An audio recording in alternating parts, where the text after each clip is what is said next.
بسم اللہ الرحمن الرحیم۔ مکرمہ کے والد بخیر نے حمران سے روایت کی کہ ایک دن حضرت عثمان بن عفان رضی اللہ تعالیٰ عنہ نے بہت اچھی طرح وضو کیا اور پھر کہا، میں نے رسول اللہ صلی اللہ علیہ وآلہ وسلم کو دیکھا، آپ نے بہت اچھی طرح وضو کیا۔ پھر فرمایا، جس نے اس طرح وضو کیا پھر مسجد کی طرف نکلا، نماز ہی نے اسے جانے کے لیے کھڑا کیا تو اس کے گزرے ہوئے گناہ معاف کر دیے جائیں گے۔ نمبر 2، حضرت عثمان بن عفان رضی اللہ تعالیٰ عنہ سے روایت ہے، انہوں نے کہا، رسول اللہ صلی اللہ علیہ وآلہ وسلم نے فرمایا، جس نے اچھی طرح وضو کیا، خوب اچھی طرح سے وضو کیا تو اس کے جسم سے گناہ خارج ہو جاتے ہیں، حتیٰ کہ اس کے ناخنوں کے نیچے سے گناہ خارج ہو جاتے ہیں۔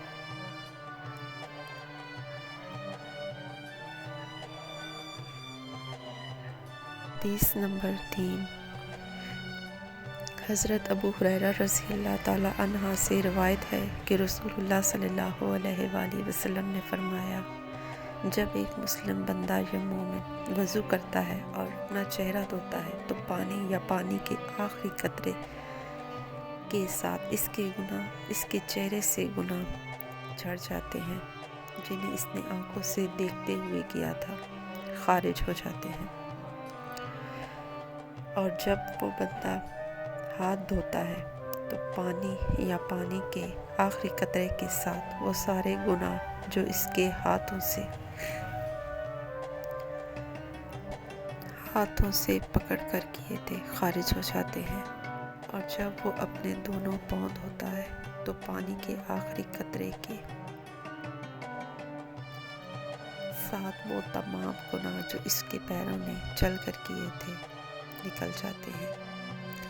حتیٰ کہ وہ گناہوں سے پاک ہو کر نکلتا ہے۔ حدیث نمبر 4، معاذ بن عبد الرحمن نے عثمان بن عفان رضی اللہ تعالیٰ عنہ کے مولا حمران سے اور انہوں نے حضرت عثمان بن عفان رضی اللہ تعالیٰ عنہ سے روایت کی کہ میں نے رسول اللہ صلی اللہ علیہ وآلہ وسلم کو فرماتے ہوئے سنا، جس نے نماز کے لیے وضو کیا اور وضو کی تکمیل کی، پھر فرض نماز کے لیے چل کر گیا اور لوگوں کے ساتھ یا جماعت کے ساتھ نماز ادا کی یا مسجد میں نماز پڑھی، اللہ تعالیٰ اس کے گناہ معاف کر دے گا۔ حدیث نمبر 5،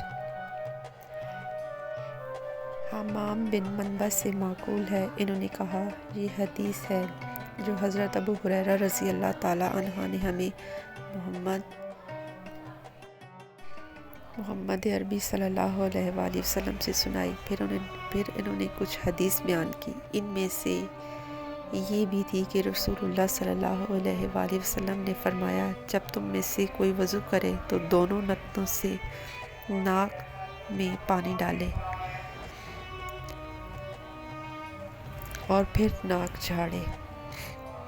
حدیث نمبر 6، عیسیٰ بن طلحہ نے حضرت ابو ہریرہ رضی اللہ تعالیٰ عنہ سے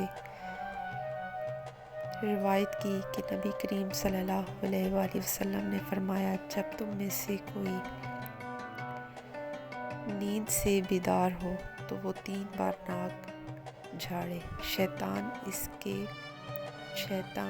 کی ناک کے بانسوں میں رات گزارتا ہے۔ حدیث نمبر 7، سعد بن ابی ہلال نے نعیم بن عبداللہ سے روایت کی کہ انہوں نے حضرت ابو ہریرہ رضی اللہ تعالیٰ عنہ کو وضو کرتے دیکھا، انہوں نے اپنا چہرہ اور بازو دھوئے یہاں تک کہ کندھوں کے قریب پہنچ گئے، پھر انہوں نے اپنے پاؤں دھوئے یہاں تک کہ اوپر پنڈلیوں تک لے گئے، پھر کہا، میں نے رسول اللہ صلی اللہ علیہ وآلہ وسلم کو یہ فرماتے ہوئے سنا، میری امت کے لوگ قیامت کے دن وضو کے اثر سے روشن چہروں اور سفید چمکدار ہاتھ پاؤں کے ساتھ آئیں گے، لہٰذا تم میں سے جو اپنی روشنی کو آگے بڑھا سکتا ہے بڑھا لے۔ حدیث نمبر 8۔ حضرت ابو ہریرہ رضی اللہ تعالیٰ عنہ سے روایت ہے کہ رسول اللہ صلی اللہ علیہ وآلہ وسلم نے فرمایا، میرا حوض عدن سے ایلیا تک کے فاصلے سے زیادہ وسیع ہے اور اس کا پانی برف سے زیادہ سفید اور شہد ملے دودھ سے زیادہ میٹھا ہے، شیریں ہے، اور اس کے برتن ستاروں کی تعداد سے زیادہ ہیں۔ یہ خالصتاً میری امت کے لیے، اس لیے میں امت کے علاوہ دوسرے لوگوں کو اس سے روکوں گا، جیسے آدمی اپنے حوض سے لوگوں کے اونٹوں کو روکتا ہے۔ صحابہ کرام رضی اللہ تعالیٰ عنہ نے پوچھا، اے اللہ کے رسول، کیا اس دن آپ ہمیں پہچانیں گے؟ آپ نے فرمایا، ہاں، تمہاری ایک علامت ہوگی جو دوسری کسی امت کی نہیں ہوگی، تم وضو کے اثر سے چمکتے ہوئے چہرے اور ہاتھ پاؤں کے ساتھ میرے پاس آؤ گے۔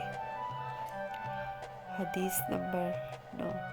حضرت عثمان رضی اللہ تعالیٰ عنہ نے وضو کے لیے پانی منگوایا اور وضو کیا